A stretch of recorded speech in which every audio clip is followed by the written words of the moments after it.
Welcome is a story from out of this world called Maui and the Goddess of Fire.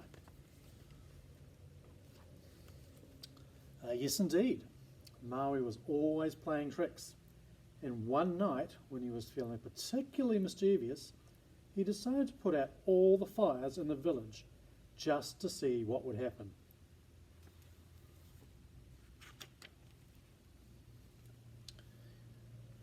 Next morning, when the slaves went to cook breakfast, there was a great commotion.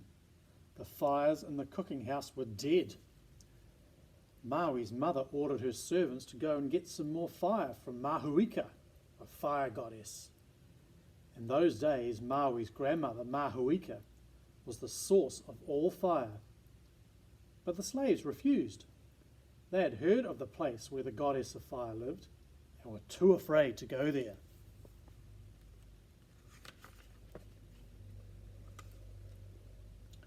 "I'll go," said Maui. "Oh, no, you won't," said his mother. "I don't trust you." "I swear I won't play any tricks," said Maui. "Besides, no one else is brave enough to go and see Mahuika. You'll have to let me go." "Oh, all right," his mother said at last. "But Maui, don't tease your grandmother. I'm warning you, you'll be sorry if you do." Maui left the village and followed the wide path that his mother told him to take.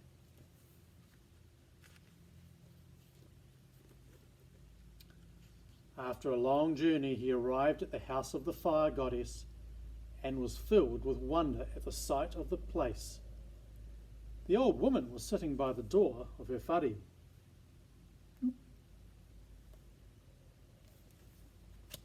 Move this here.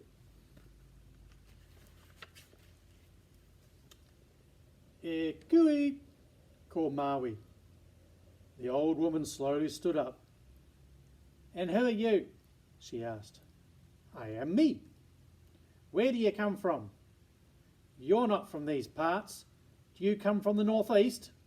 "No." "From the southeast?" "No." "From the south then?" "No." "The west?" "No." "Do you come from the direction of the wind that is blowing in my face?" "Aye, I do." "Ah, then you are my grandson, Maui Potiki." Mahuika stepped forward. "What do you want from me?" "I have come to ask you for some fire. All the fires in our village have gone out." "Ah, is that all?" said the old woman. "That is not a problem."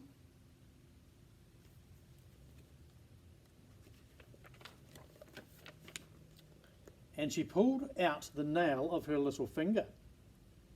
As she did so, fire flowed from it.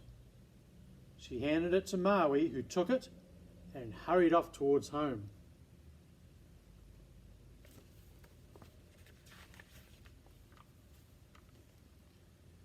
But he had not gone far before he mischievously dropped the fiery fingernail into a stream. He went back to Mahuika and told her that the fire had gone out. She pulled out the nail on her third finger. It burst into a tiny flame. "Take care of this one, Maui," she said.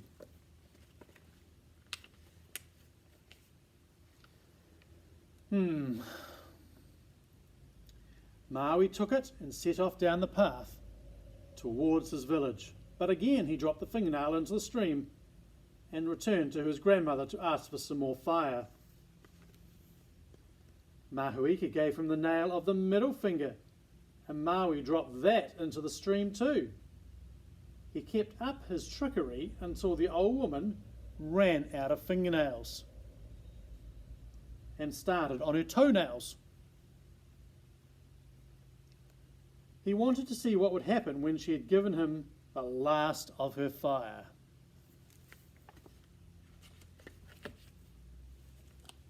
Yeah, it doesn't look good. When he returned for her last nail, Mahuika screamed at him, "You're playing tricks on me, you wicked boy." She tore out the last remaining nail and it roared into flame. She dashed it to the ground and the whole place caught fire. "Take it all," she cried, "and take my curse with you."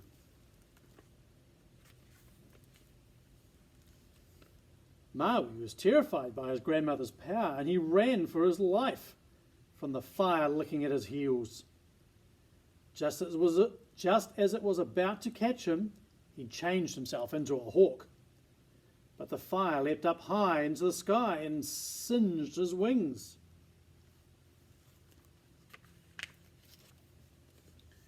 He flew on until he reached the sea. There he changed into a fish and dived into the water. But the water began to boil, and he leapt out in agony. There seemed no escape. The very land itself was on fire.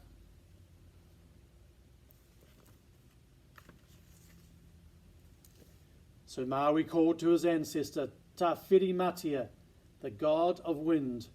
"Bring down some rain or I'll perish." Tawhiri-Matia heard Maui's plea and felt sorry for him.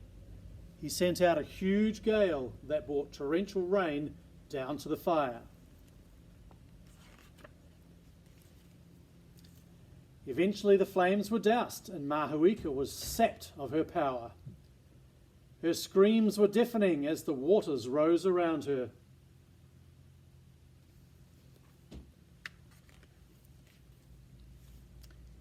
As she returned to the safety of her house, she threw the last remaining seeds of her fire into a rata tree. But it would not accept them. So they went instead to the totara, the Pātete, the Pukatia, and the Kai-Komako.